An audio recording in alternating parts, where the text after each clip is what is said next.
대림절 두 번째 주 오늘의 말씀 욥기 42장 1절에서 6절 말씀입니다. 욥이 여호와께 대답하여 이르되 주께서는 못하실 일이 없사오며 무슨 계획이든지 못 이루실 것이 없는 줄 아오니 무지한 말로 이치를 가리는 자가 누구니이까. 나는 깨닫지도 못한 일을 말하였고 스스로 알 수도 없고 헤아리기도 어려운 일을 말하였나이다.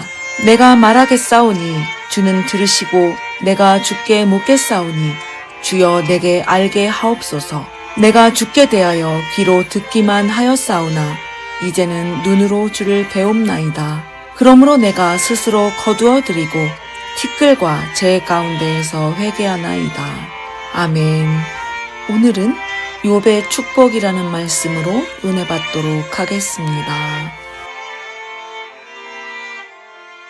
오늘의 말씀 제목은 욥의 축복이라는 제목으로 말씀을 전해드리겠습니다. 얼마 전에 유튜브를 보다가 제가 좋아하는 가수 중에 이승환이라는 가수의 노래를 하나 새롭게 알게 되었는데요. 제목이 어떻게 사랑이 그래요? 라는 제목이더라고요. 이 노래는 이승환이라는 가수가 어떤 사건을 혹은 감명을 받아서 단 15분 만에 이 노래를 다 지었다고 합니다. 그래서 궁금해서 찾아봤더니 2006년에 MBC에서 너는 내 운명이라는 다큐가 있었대요.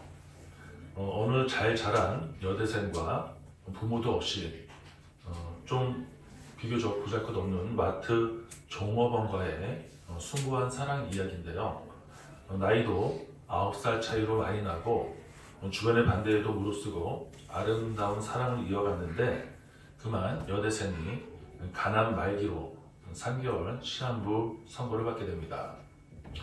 그걸 알면서도 혼인신고까지도 하고 끝까지 그렇게 아름답게 사랑으로 정성껏 병원에서 같이 병간호하면서 지내다가 죽음을 준비해야 할 시간에 조금이라도 더 아름다움이 남아있을 때 결혼식을 하겠다고 드레스까지 다 준비해 놓은 지 이틀 만에 여자는 숨을 거둡니다. 그 이후 이 남자는 지금 20년 정도가 지났는데도 아직까지도 혼자 살면서 지낸다고 하더라고요. 이렇게 가슴 아픈 이야기를 보면서 댓글들에 사람들이 가장 많이 하는 얘기가 어떻게 이럴 수가 있냐고, 하나님이 계시다면 이럴 수가 있는 거냐고, 하나님이 없다는 증거가 아니겠냐고 하나님 원망을 참 많이 하더라고요. 저도 예수 믿는 사람으로서 이런 모습을 보면 참 안타깝고 하나님께서 이럴 땐 좀 봐주시면 안 될까 라는 생각을 어쩔 수 없이 하게 되는 것 같습니다. 물론 이 사건 말고도 이 세상에는 선한 사람이 고통을 받고 오히려 선하지 못한 사람들이 잘 되는 모습들을 보면서 많은 사람들이 신의 존재에 대해서 많이 혼란스러워 하는 것 같습니다. 바로 이런 걸 신학적으로 볼 때는 신정론에서 볼 수가 있죠. 신정론, 신자에 발을 정자를 써서 말 그대로 하나님이 올바르냐, 공의의 하나님이 맞느냐에 대한 논리를 펼치는 겁니다. 여러분, 앞서 말씀드린 대로 이 세상에는 아주 악한 사람이 뻔뻔스럽게 잘 살아가고 있고, 그와 반대로 그 옛날 정말 어린 귀한 선교사님들이 하나님의 복음을 전하려고 수년간 교육을 받고 훈련을 받고 몇 개월 동안 걸쳐서 힘들게 배를 타고 먼 이국 땅까지 와서 복음 말 한마디도 전하지 못한 채 창에 찔려 죽고 목이 잘려나가 죽는 사건들을 보면서 하나님은 도대체 뭘 하고 계셨나 라는 생각 안 해보셨습니까? 오늘은 이 무거운 신학적 주제를 가지고 말하자는 게 아니라 바로 오늘 본문 욥기에서 가득히 나와 있는 신정론에 대해서 다룰 만한 사건들이 많이 나오는데 과연 우리가 어떤 모습을 가지고 봐야 하는지 함께 나눠보려고 합니다. 아시다시피 욥은 하나님께서 사탄에게 자랑할 정도로 인정한 사람이지 않습니까? 그런데 그렇게 신실하게 살았는데도